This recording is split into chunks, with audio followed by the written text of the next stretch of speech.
Donasi dakwah multimedia Nidaus Salam.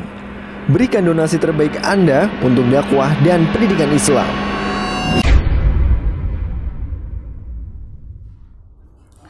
Bismillahirrahmanirrahim. Innal hamdalillah nahmaduhu wa nasta'inuhu wa nastaghfiruh wa na'udzu billahi min shururi anfusina wa min sayyiati a'malina may yahdihillahu fala mudhillalah wa may yudlil fala hadiyalah wa asyhadu an la ilaha illallah wahdahu la syarikalah wa asyhadu anna Muhammadan abduhu wa rasuluh amma ba'du. Kita melanjutkan tafsir kita dan kita masuk di surat baru setelah kita alhamdulillah kita bisa menyelesaikan tafsir surat An-Nas, kemudian Al-Falaq, kemudian Al-Ikhlas. Maka kita melanjutkan tafsir surat yang berikutnya, yaitu kita masuk di tafsir surat Al-Masad atau surat Tabat atau surat Abi Lahab. Itu nama-nama yang berkaitan dengan surat ini. Dan surat Al-Masad atau surat Tabat atau surat Abi Lahab ini termasuk surat Makkiyah, yaitu surat yang diturunkan sebelum hijrahnya Rasulullah SAW ke Madinah. Bahkan ini surat awal-awal diturunkan ketika Rasulullah SAW menjadi seorang Rasul. Ketika Rasulullah menjadi seorang Rasul, maka awal-awal surat yang Allah Ta'ala turunkan adalah surat ini. Allah Ta'ala berfirman, Bismillahirrahmanirrahim. Tabbat yada abi lahabi wa tab. Celaka kedua tangan Abi Lahab, wa tabba, dan dia juga celaka. Ma aghna anhu maluhu wa ma kasab. Sesungguhnya hartanya dan apa yang dia usahakan tidak bermanfaat baginya. Sayasla naron dzata lahab. Niscaya dia nanti akan masuk ke neraka yang memiliki kobaran api. Wa imra'atuhu hammalatal hatab. Dan istrinya seorang wanita pembawa kayu bakar. Fi jidiha hablum mim masad. Di lehernya ada tali yang terbuat dari rumputan. Di surat ini ada 5 ayat membicarakan tentang Abu Lahab dan istrinya. Abu Lahab dan istrinya namanya Ummu Jamil. Cuma istrinya tidak disebutkan namanya, yang disebutkan hanya wamra'atuhu, dan istrinya. Istrinya itu namanya dikenal dengan julukan Ummu Jamil. Asbabun nuzulnya, kenapa diturunkan ayat ini atau surat ini, dikeluarkan oleh Imam Bukhari rahimahullah ta'ala dari Abdullah bin Abbas radhiyallahu anhu, anna Nabiyya sallallahu alaihi wasallam kharaja ilal Batha.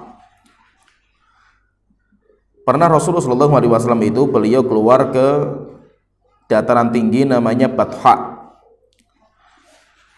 Fasa'idal jabal, kemudian beliau naik ke atas gunung.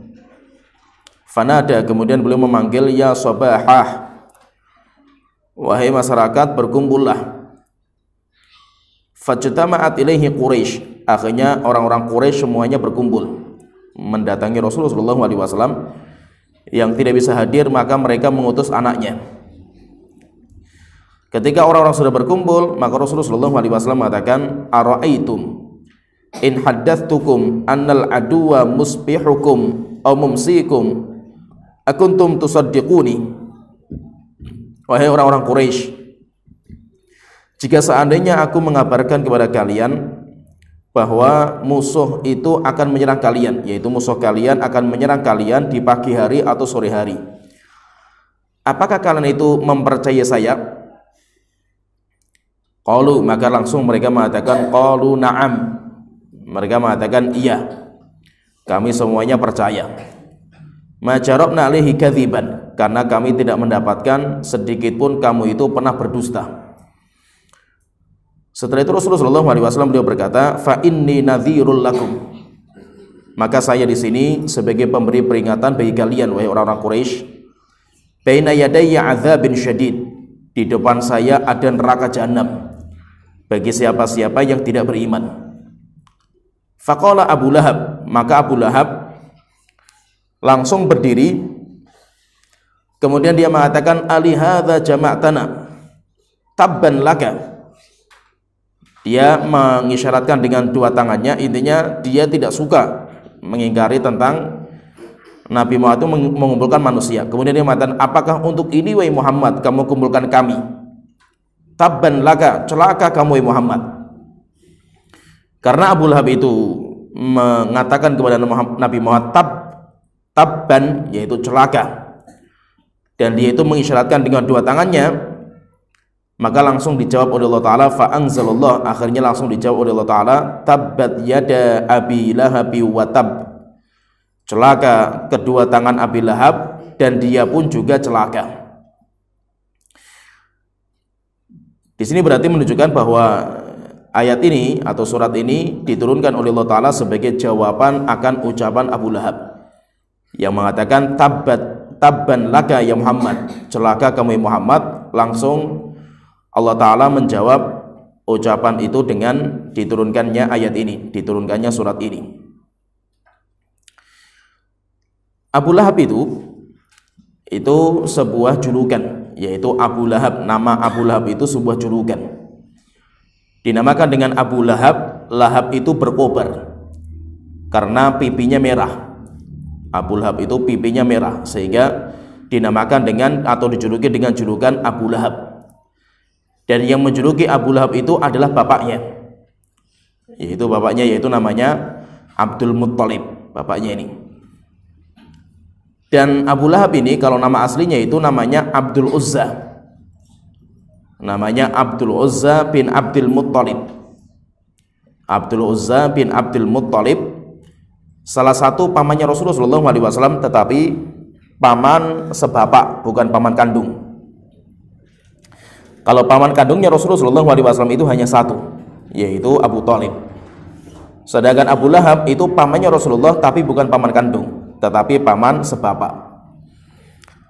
Sedangkan kunyahnya beliau, kalau kunyahnya beliau itu namanya Abu Utbah. Beliau itu kunyahnya Abu Utbah. Kenapa? Karena anak laki-laki yang paling tua, beliau itu namanya Utbah, sehingga beliau dikunyahi atau diberikan namanya Abu Utbah. Tetapi setelah itu terkenal dinamakan dengan Abu Lahab, sehingga di Al-Quran pun Allah Ta'ala itu menyebutkan dengan julukan yang terkenal ini, yaitu julukan namanya Abu Lahab. Sedangkan nama aslinya Abdul Uzza nggak disebutkan. Dan sedikit bicara tentang paman-pamannya Rasulullah SAW. Nabi Muhammad SAW itu beliau memiliki am itu paman dari saudaranya bapak, paman dari keluarganya bapak, itu namanya am. Kalau paman dari keluarganya ibu namanya khol. Cuma sayangnya di bahasa Indonesia itu paman dari bapak dan ibu namanya sama, namanya paman dan bibi. Ya, ini rancu. Rancunya kenapa? Karena hukum antara paman yang dari bapak dan paman yang dari ibu itu beda. Masalah warisan, masalah perwalian itu beda. Jadi kalau saudaranya bapak kita, baik saudara sebapak kandung atau saudara sebapak, saudara seibu, itu namanya am. Sedangkan saudaranya ibu kita itu namanya khol. Rasulullah SAW itu memiliki am itu paman dari saudaranya bapaknya beliau, yaitu berarti saudaranya Abdullah. Itu ada 9 sampai dulu Abdul Muttalib itu kakeknya Rasulullah, berarti Abdul Muttalib itu bapaknya Abdullah. Dia pernah bernazar, nanti kalau saya punya anak 10 laki-laki, saya akan bernazar untuk saya korbankan satu dari anak saya untuk berhala, untuk Tuhannya dia.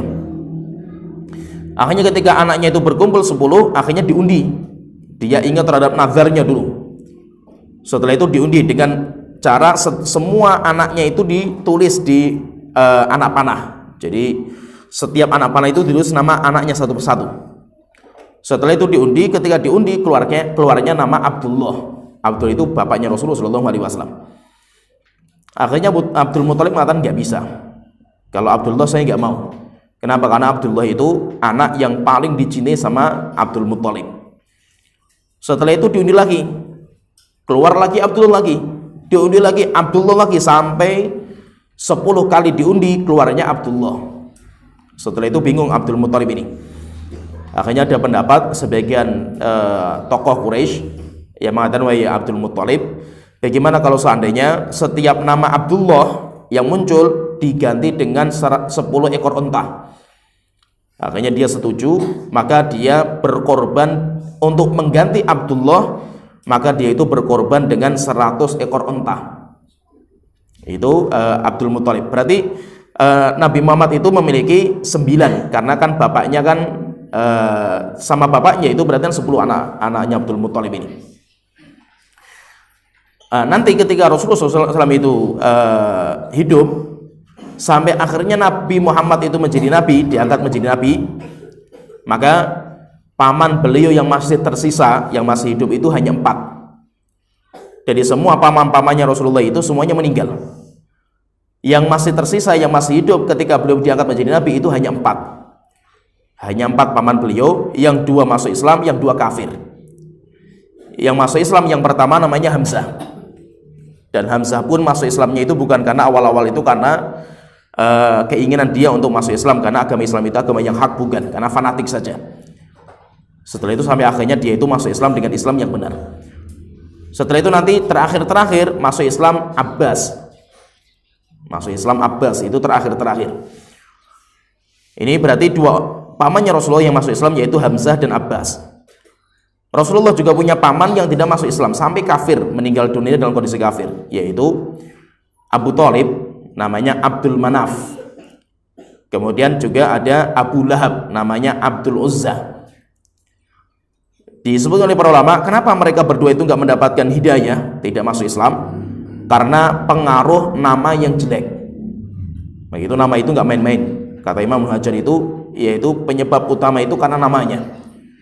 Abdul Manaf dan Abdul Uzza, Manaf dan Uzza itu berhala. Sehingga ketika dia mengatakan Abdul Manaf dan Abdul Uzza, berarti menghambakan diri bukan kepada Allah Ta'ala, tapi kepada berhala. Sampai akhirnya dia itu tidak mendapatkan hidayah. Jadi Abu Thalib itu pamannya Rasulullah, paman kandung tapi kafir. Abu Lahab juga kafir. Bedanya antara Abu Thalib dan Abu Lahab, Abu Thalib walaupun dia itu nggak beriman, tetapi dia itu membela Nabi Muhammad mati-matian walaupun nggak beriman. Sedangkan Abu Lahab dia tidak beriman dan dia mengumumkan perang kepada Rasulullah SAW. Abu Lahab ini saking bencinya dia sama Rasulullah dan istrinya dia, yaitu Ummu Jamil, sampai akhirnya Allah Ta'ala menyebutkan nama dia, nama Abu Lahab, demikian juga istrinya, bahkan diancam bahwasanya Abu Lahab dan istrinya itu nanti masuk neraka jahanam. Dan dia ini, yaitu karena saking bencinya sama Rasulullah SAW, dan bencinya itu luar biasa, sudah sampai di atas ubun-ubun, yaitu dia itu mengganggu Rasulullah dengan gangguan yang bermacam-macam. Abu Lahab ini termasuk orang yang rumahnya nempel dengan temboknya Rasulullah SAW. Dan dia ini ketika Nabi Muhammad dilahirkan, cintanya sama Rasulullah luar biasa ketika Rasulullah masih kecil. Saking cintanya itu, jadi ketika Fatimah itu Aminah, ibunya Rasulullah SAW, ketika Aminah itu melahirkan anak laki-laki, maka yang termasuk yang merawat Nabi Muhammad ketika dilahirkan itu kan Thuwaibah. Thuwaibah itu budaknya Abu Lahab.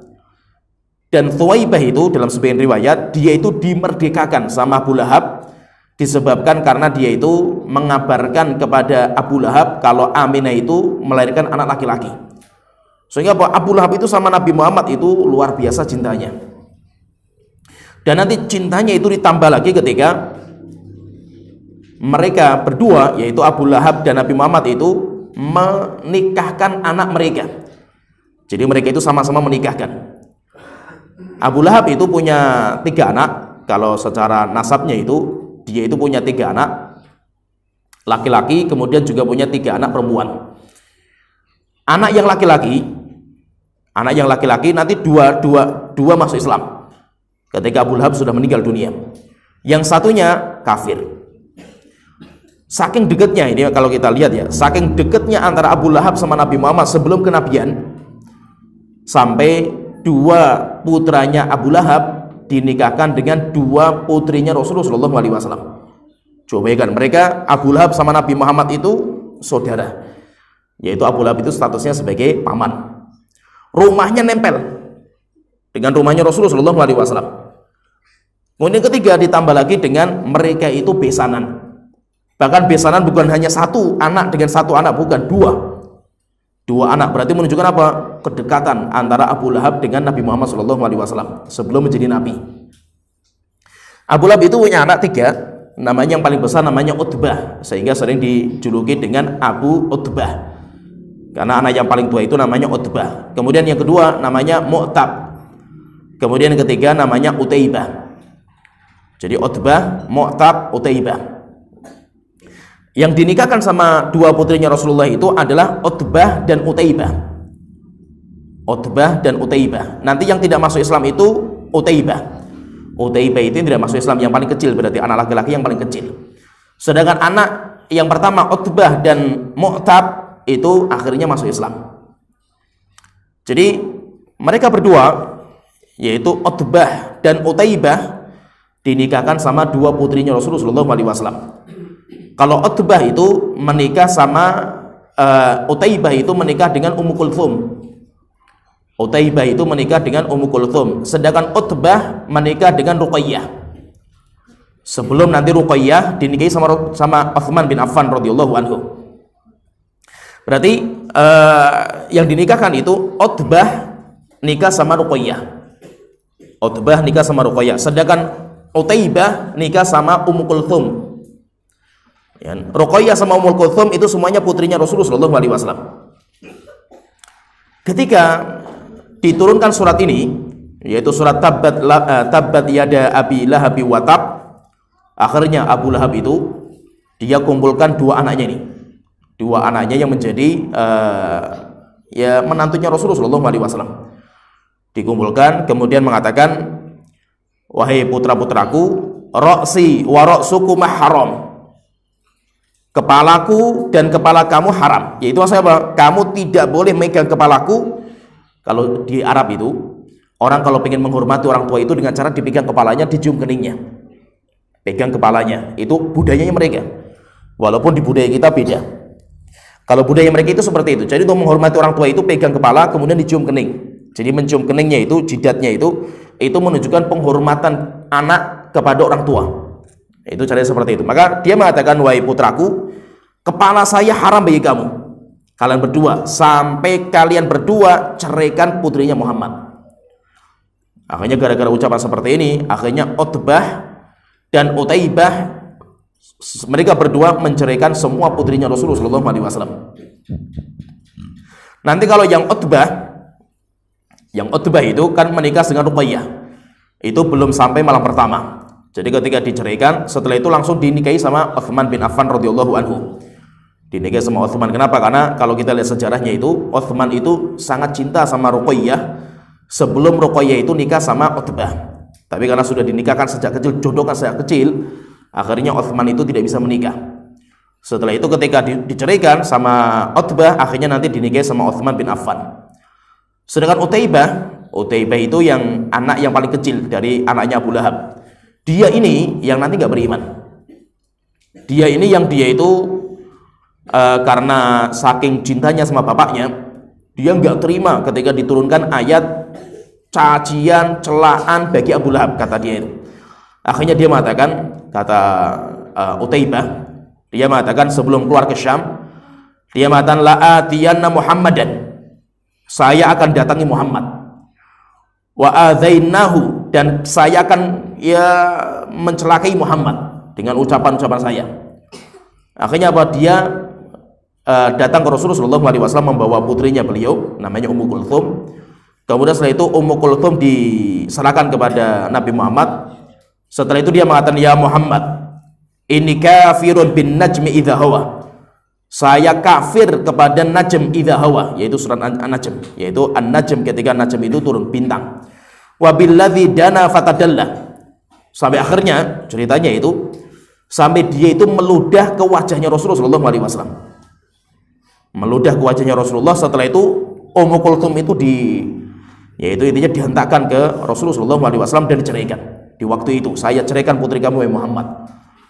Akhirnya Rasulullah ketika mendapatkan seperti ini, yaitu sampai tingkatan seperti ini, akhirnya Rasulullah pun gak sabar juga.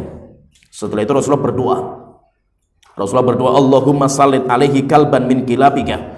Tuhanku, jangan engkau matikan orang ini sampai engkau izinkan anjing dari anjing-anjing yang kau ciptakan untuk memangsanya. Akhirnya setelah itu apa? Dia berangkat untuk dagang ke Syam.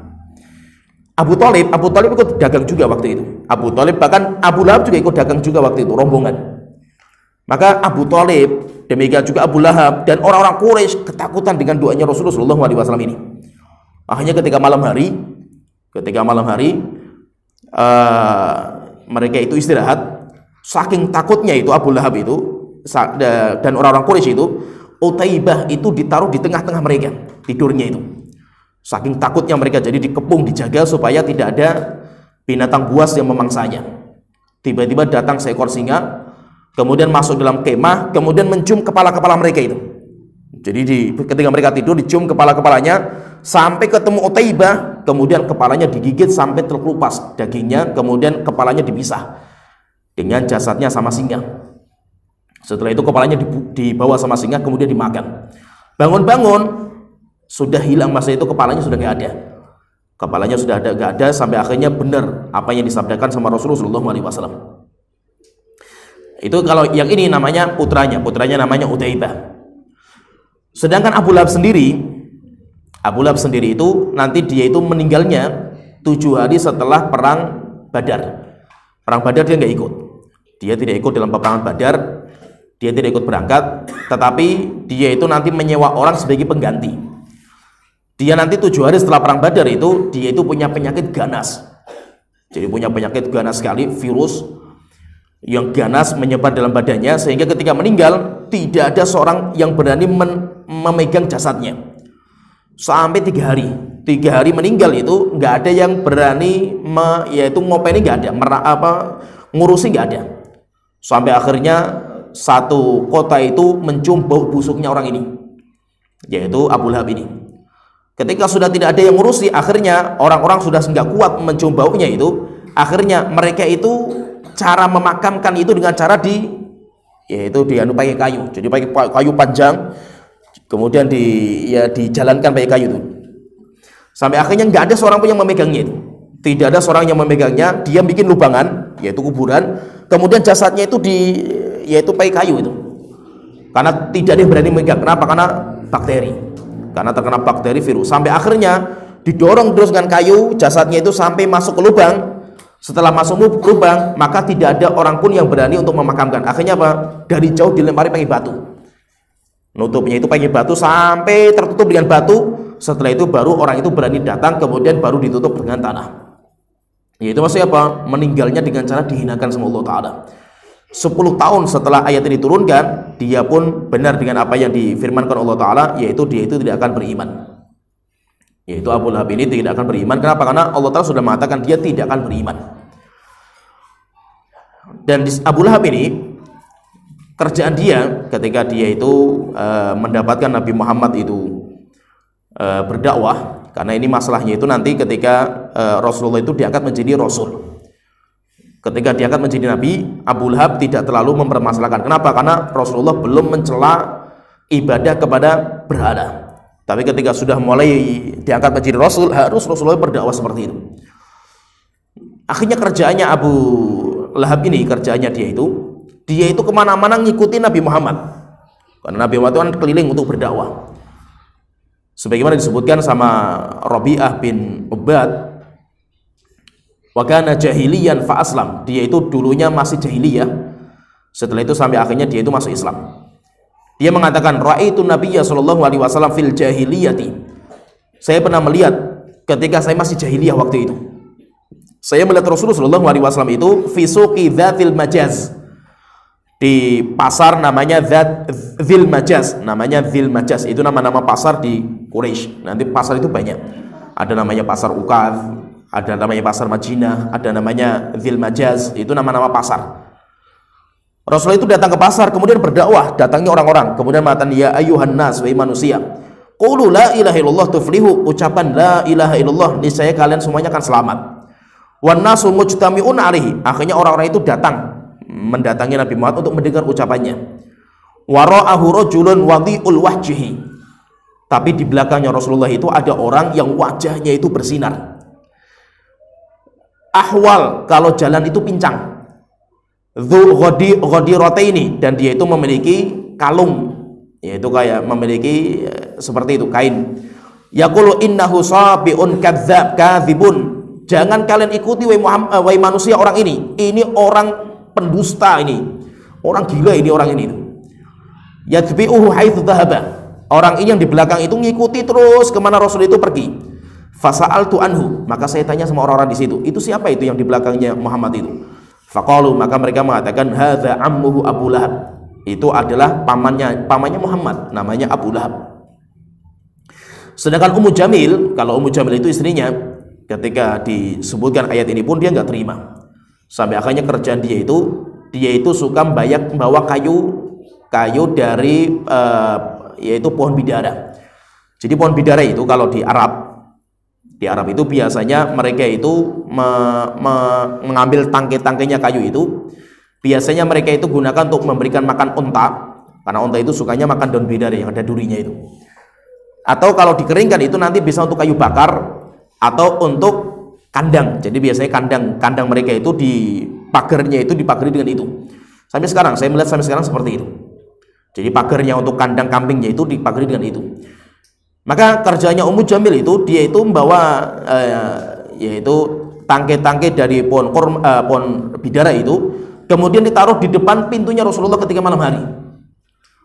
Sehingga ketika Rasulullah keluar dari pintu, maka beliau itu nginjak duri-durinya itu.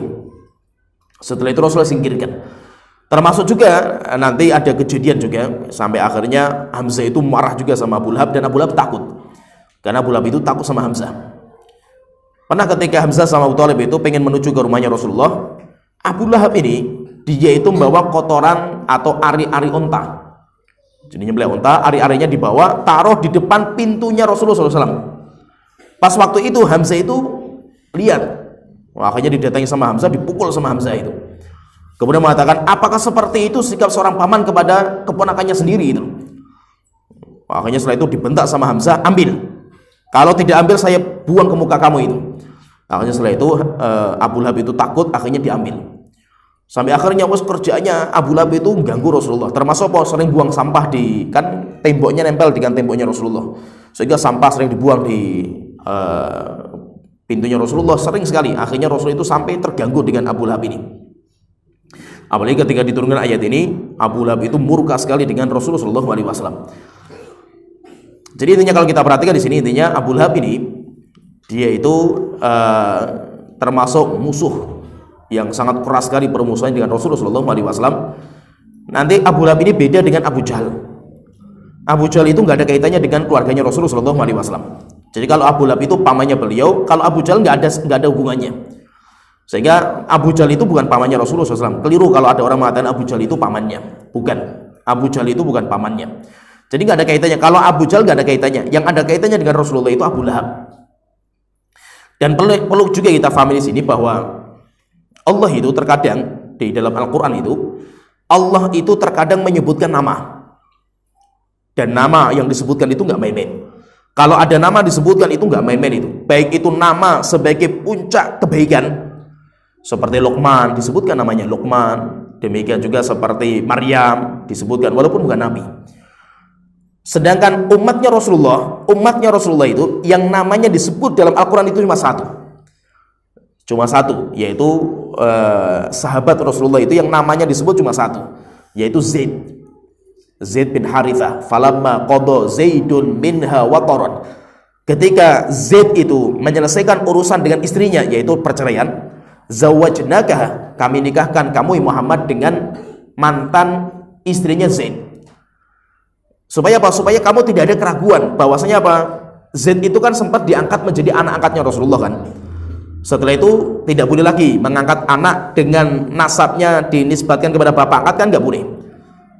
Zaid itu punya istri kemudian dicerai. Orang Arab zaman dulu tidak mau menikahi istri yang sudah dinikahi sama anak angkatnya. Akhirnya sama Allah dibatalkan. Namanya hukum tabani. Setelah itu sampai disuruh, yaitu kami nikahkan koi Muhammad dengan istri mantan dari Zaid. Supaya apa? Supaya orang mukmin itu nggak ada keraguan gitu tentang hukum bolehnya. Walaupun di Arab jahiliyah nggak dibolehkan, tapi dalam Islam hukumnya dibolehkan. Sedangkan orang kafir zamannya Rasulullah itu, orang kafir zamannya Rasulullah yang disebutkan namanya itu cuma satu saja. Jadi sahabat yang disebutkan cuma satu namanya, orang kafirnya itu juga satu saja, yaitu Abu Lahab. Abu Jahal saja nggak ada.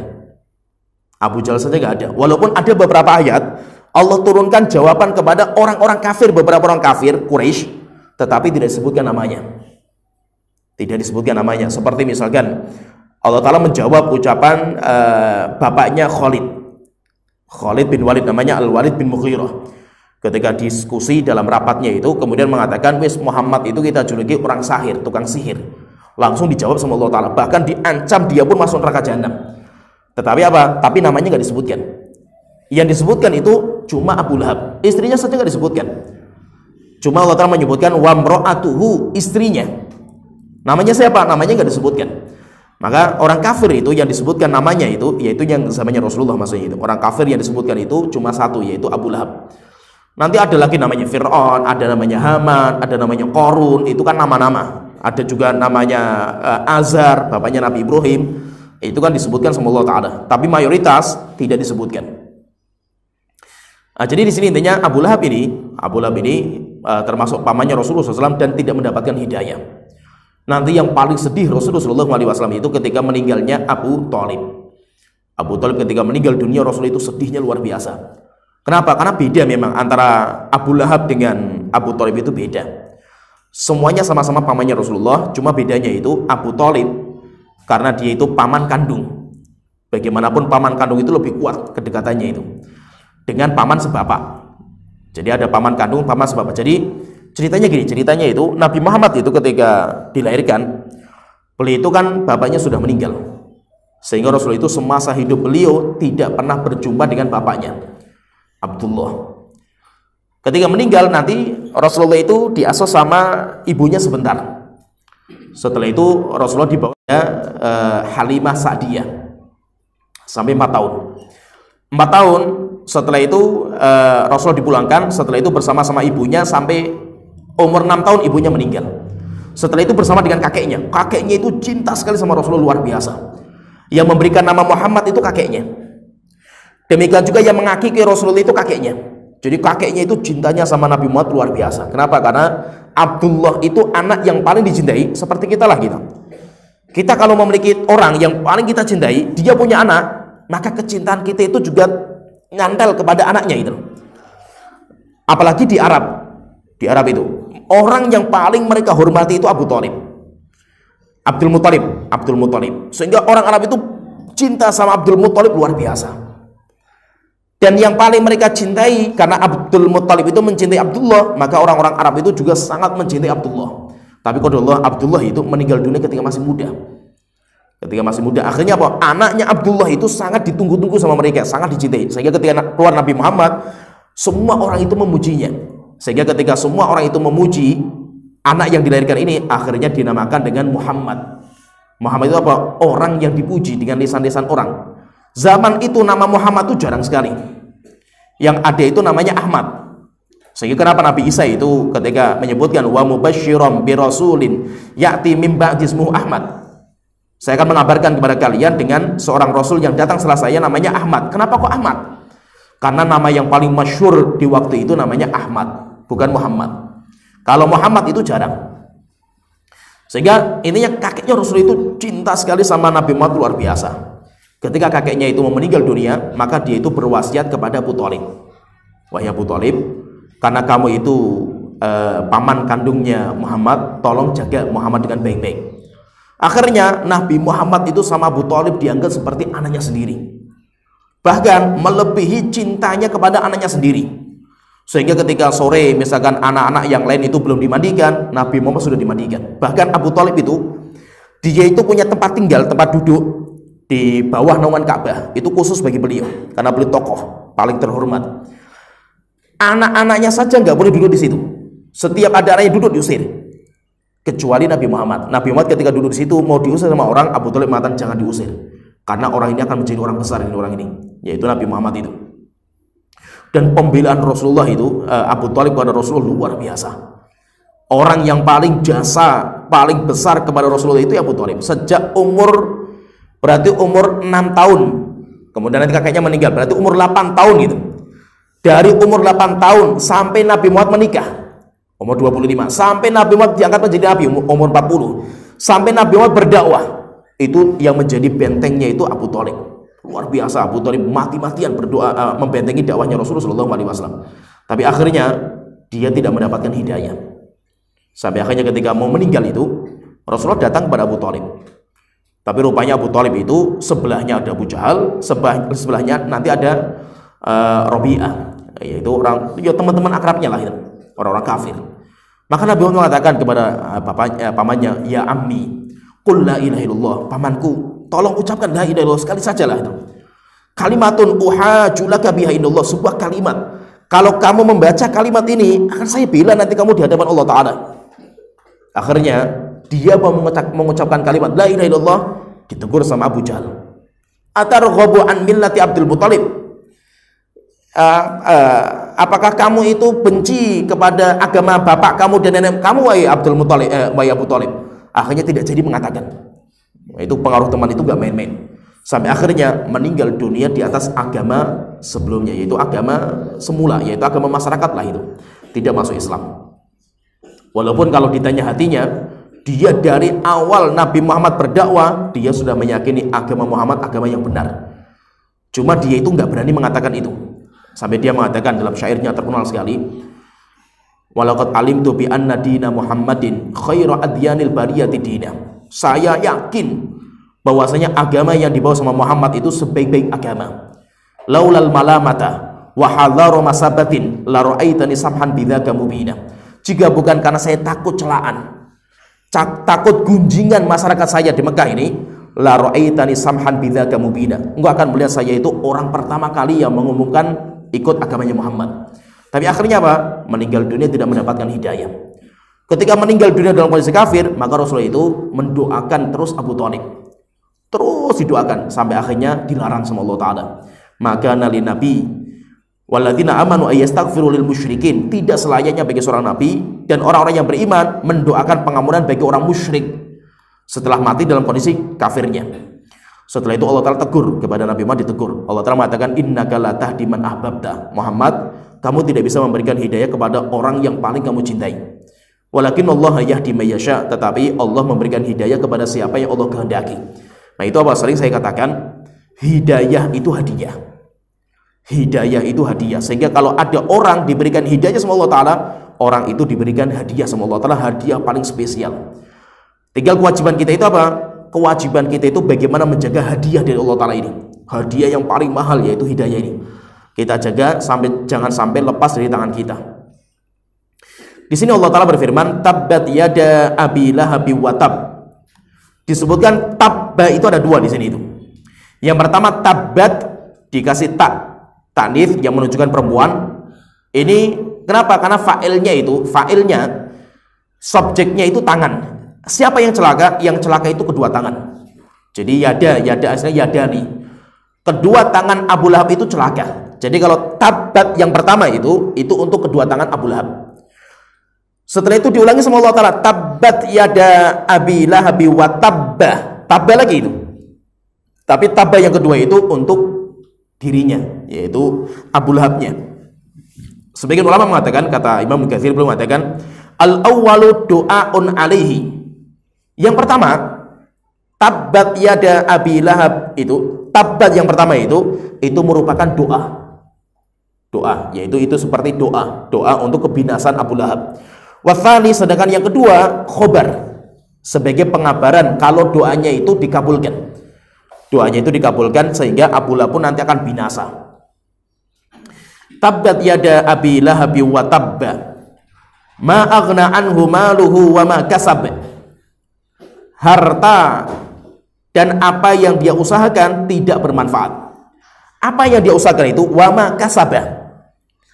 Ma aghna anhu maluhu wa ma kasab. Harta dia dan apa yang dia usahakan gak ada manfaatnya bagi dia. Apa yang dia usahakan itu, maka kata para ulama mengatakan wa ma kasaba minal aulad. Yang dia dapatkan, yang dia usahakan dari anak. Sehingga anak itu termasuk hasil usaha kita, hasil kerjaan kita. Maka itu anak, yaitu berarti apa?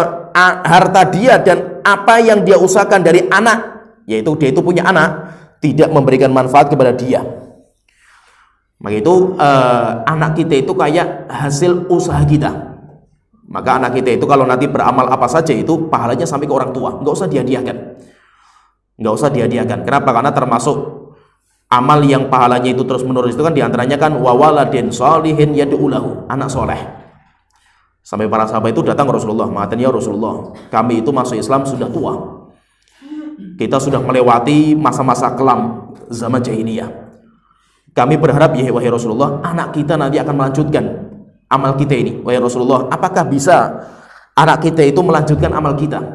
Maka Rasulullah mengatakan inna auladakum min kasbikum, sesungguhnya anak-anak kalian itu adalah hasil dari usaha kalian. Berarti apa? Kayak kerjaan kalian itu. Berarti kalau anak sholat, yuk kayak kalian sholat. Anak kalian puasa, seperti kalian puasa. Dengan syarat apa? Dengan syarat ketika kata para ulama, ketika orang tuanya ikut terlibat dalam pendidikan. Kalau orang tua itu ikut terlibat dalam pendidikan, rupanya nanti anak itu menjadi anak soleh. Maka kesolehannya itu langsung otomatis sampai kepada orang tua, nggak usah dihadiahkan. Tidak usah dihadiahkan. Kenapa? Karena orang tua otomatis dapat. Seperti Nabi Muhammad, nggak butuh Rasul itu doa untuk hadiah. Ila hadrati Nabi Muhammad, misalkan kepada Nabi Muhammad saya kirimkan Al-Fatihah. Rasulullah nggak butuh. Kenapa? Karena kita membaca Al-Fatihah secara otomatis sampai kepada Rasulullah. Karena Rasulullah yang mengajarkan. Nah itu Rasulullah itu manusia yang paling besar sekali pahalanya. Kenapa? Semua orang beriman yang beribadah sampai hari kiamat, pahalanya itu sampai kepada Rasulullah SAW. Sehingga di sini wa ma kasaba itu adalah auladnya, anak. Maka di sini berarti apa? Ma aghna anhu maluhu wa ma kasab. Hartanya dan anaknya Abu Lahab tidak memberikan manfaat. Pertanyaan, kenapa kok di sini Allah Ta'ala sebutkan tentang harta dan anaknya itu? Kenapa Allah Ta'ala bawa-bawa harta dan anaknya Abu Lahab itu dibawa-bawa? Karena Abu Lahab itu sebagaimana disebutkan sama Abdullah bin Mas'ud radhiyallahu anhu, beliau mengatakan anna Rasulullah sallallahu alaihi wasallam lama da'a qaumahu ilal iman. Ketika Rasulullah sallallahu alaihi wasallam itu mendakwai kaumnya untuk beriman, qala Abu Lahab, maka Abu Lahab mengatakan kepada Rasulullah, "Idza kana ma yaqulu ibnu akhi haqqan." Jika, jadi termasuk yang diomongkan sama Abu Lahab untuk membantah dakwanya Nabi Muhammad itu, beliau mengatakan jika yang diucapkan sama anak saudaraku itu benar, yaitu Muhammad maksudnya itu, anak saudaraku itu benar, fa inni aftadi nafsi yaumal qiyamati minal adzab. Saya akan menebus, saya akan bayar Allah Ta'ala nanti di hari kiamat dengan harta yang saya miliki dan anak saya. Maka ketika dia itu berbangga dengan hartanya dan anaknya, karena dia orang kaya memang Abu Lahab ini, akhirnya Allah jawab ucapan dia, ma aghna anhu maluhu wa ma kasab. Tidak ada manfaatnya harta yang dia miliki dan anak yang dia miliki. Karena memang Abu Lahab ini beda sama Abu Thalib. Jadi karakternya orang Arab itu biasanya mereka tokoh-tokoh itu mereka mengejar ketokohannya itu dengan berbuat baik, dermawan. Mereka itu bangga dengan kedermawan orang-orang Arab itu, apalagi tokoh-tokohnya. Sehingga Abu Thalib lebih kuat daripada Abu Lahab, jauh sekali lah itu. Sehingga Abu Lahab itu nggak didengar sama masyarakat. Kenapa? Dia itu orang kaya tapi pelit.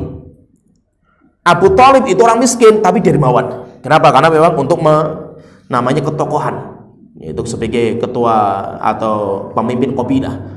Itu untuk mengambil hatinya masyarakat itu dengan cara seperti itu. Orang-orang Arab seperti itu modelnya itu. Jadi intinya di sini Allah Ta'ala jawab ucapan Abu Lahab ketika dia mengatakan, saya nanti akan tebus diri saya kalau saya masuk neraka jahanam nanti di hari kiamat, saya akan tebus dengan harta yang saya miliki dan anak saya. Rupanya hartanya nggak bermanfaat, demikian juga anaknya. Tapi saya katakan tadi, anaknya itu dua itu masuk Islam. Anaknya itu dua nanti masuk Islam, yaitu Utbah dan Mut'ab. Itu masuk Islam. Tapi kalau Utaibah tidak masuk Islam. Pertanyaan, apakah anaknya itu bisa memberikan manfaat kepada bapaknya? Tidak ada. Ketika bapaknya itu kafir, siapapun ketika dia itu kafir, maka sudah terputus hubungan. Nabi Nuh alaihissalam ketika anaknya meninggal dunia dalam kondisi kafir, yang sering dinamakan dengan Kan'an anaknya itu, kan Nabi Nuh itu kan berdoa kepada Allah Ta'ala, wahai Tuhanku, innahu min ahli, bagaimanapun dia itu anak saya wahai Tuhanku, wa inna wa'dakal haq, dan janjimu itu benar wahai Tuhanku, maka tolong jangan engkau azab anak saya. Intinya seperti itu. Langsung dijawab sama Allah Ta'ala, innahu laysa min ahlik. Nuh, dia sudah bukan anak kamu lagi. Kenapa? Karena dia meninggal dalam kondisi kafir, sudah terputus hubungan itu.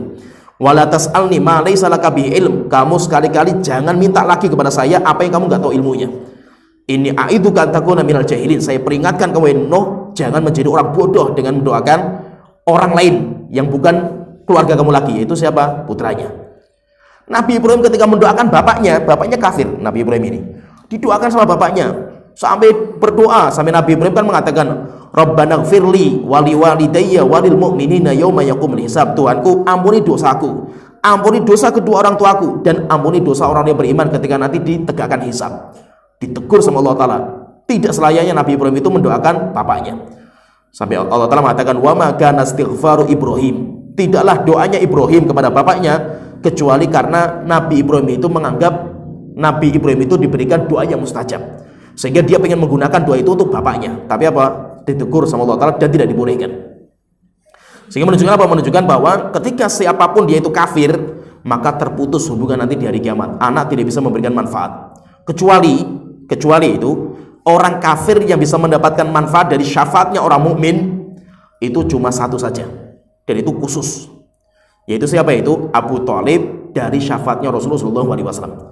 Nabi Muhammad hanya bisa mendapatkan kekhususan itu, yaitu apa? Memberikan syafaat kepada Abu Thalib. Rasulullah tidak bisa memberikan syafaat kepada Abu Lahab, nggak bisa.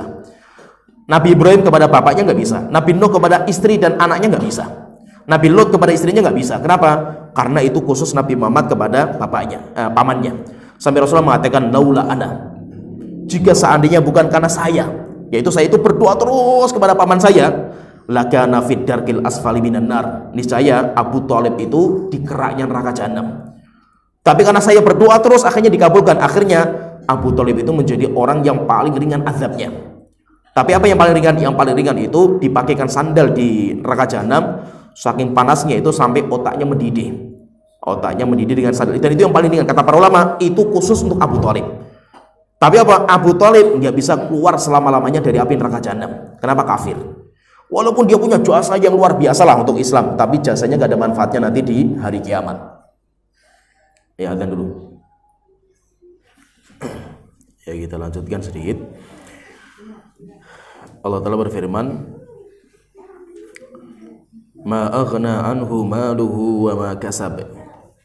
Hartanya dan apa yang dia usahakan tidak bermanfaat baginya. Apa yang dia usahakan adalah anaknya.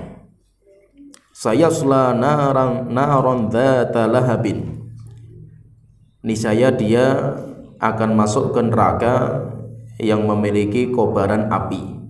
Sehingga neraka di sini disifati sesuai dengan sifat yang dimiliki sama Abu Lahab, yaitu Abu Lahab itu dinamakan dengan Abi Lahab, yaitu orang yang berkorbar, yaitu wajahnya itu berkobar. Akhirnya Allah pun ancam dia dengan api neraka jahanam yang berkobar, apinya itu berkobar-kobar.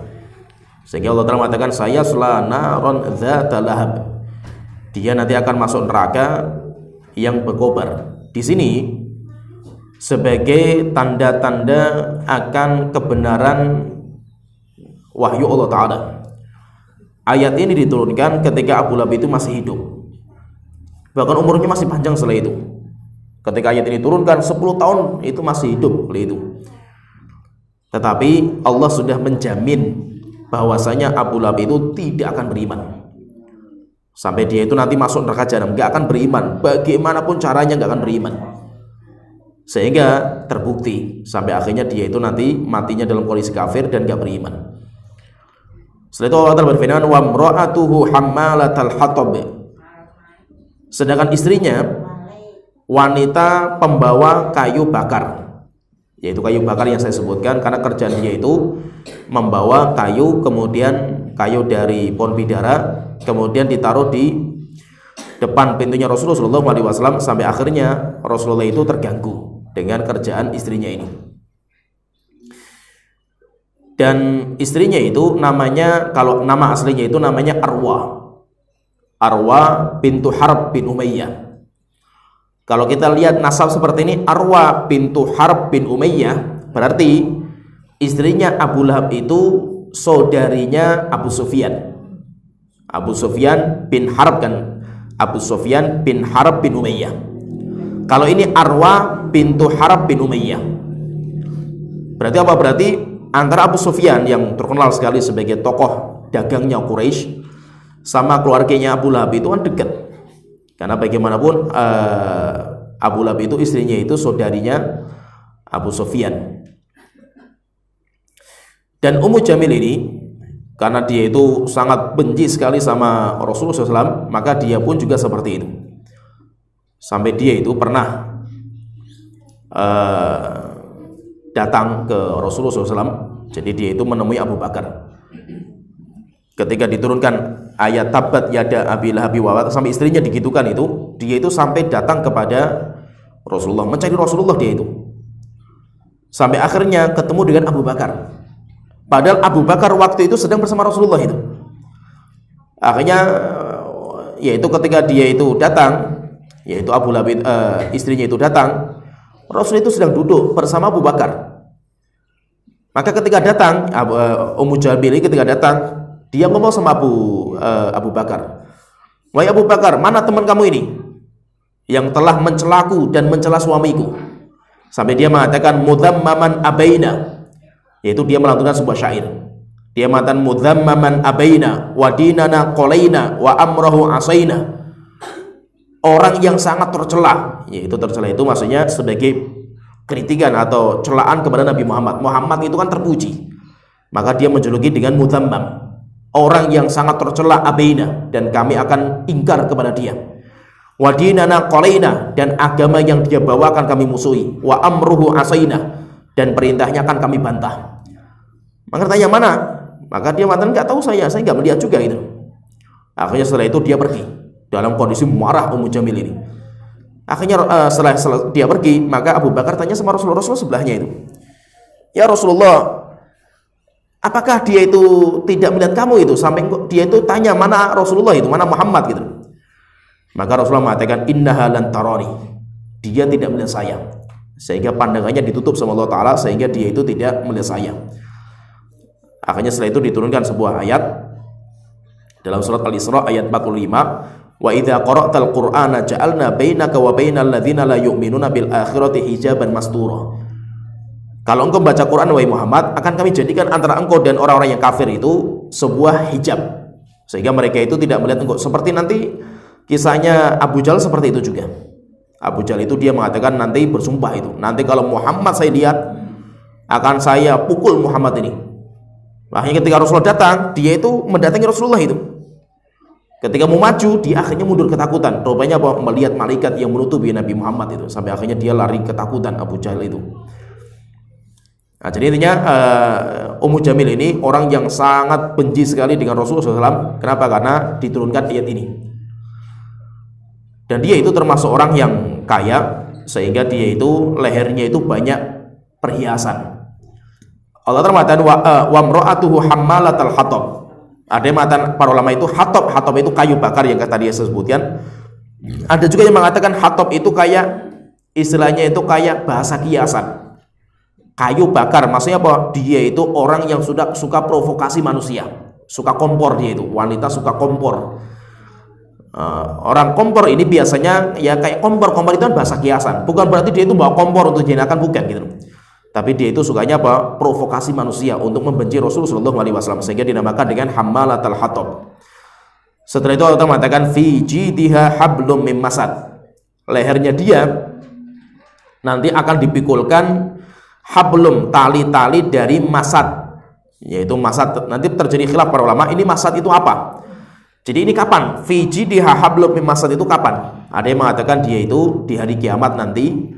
Masad itu ada yang mengatakan itu besi, yaitu sebagai pengganti emas dari kalung yang dia bangga dengan itu. Akhirnya setelah itu nanti akan diganti dengan besi yang dileherkan, rantai-rantai yang dileherkan di dalam lehernya wanita ini. Ada yang mengatakan enggak, itu masad itu ya leaf, yaitu rumput-rumputan.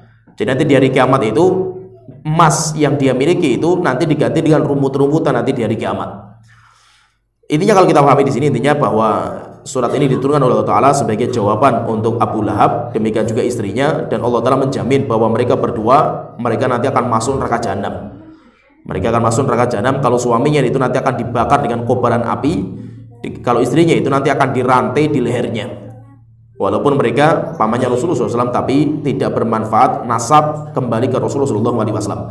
Oleh itu Rasulullah sudah pernah mengingatkan orang-orang kafir Quraisy, walaupun mereka nasabnya nyambung dengan Rasulullah. Rasulullah mengatakan, sampai mengatakan kepada putrinya sendiri, wahai Fatimah, salini min mali masyiti. Kalau kamu pengen minta sama saya, minta harta saya kasih sekarang itu. La ughni anki minallahi syai'a. Di hari kiamat saya nggak bisa memberikan manfaat kepada engkau. Maka Rasulullah mengatakan, man batta'a bihi amalu lam yusri bihi nasabuh. Siapa yang amalnya lambat, maka nasabnya tidak bisa mengejar. Sehingga walaupun orang berbangga dengan nasabnya Rasulullah atau Ahlul Bait, nggak ada manfaatnya kalau dia itu amalannya tidak bisa mengejar nasabnya. Ya, sampai di sini pembahasan kita alhamdulillah sudah selesai pembahasan ringkas tentang surat Al-Masad atau Abu Lahab. Nah, insyaallah kita lanjut surat-surat yang lainnya. Wa akhiru da'wana alhamdulillahirabbil alamin. Muhammad wa ala alihi wa sahbihi ajmain.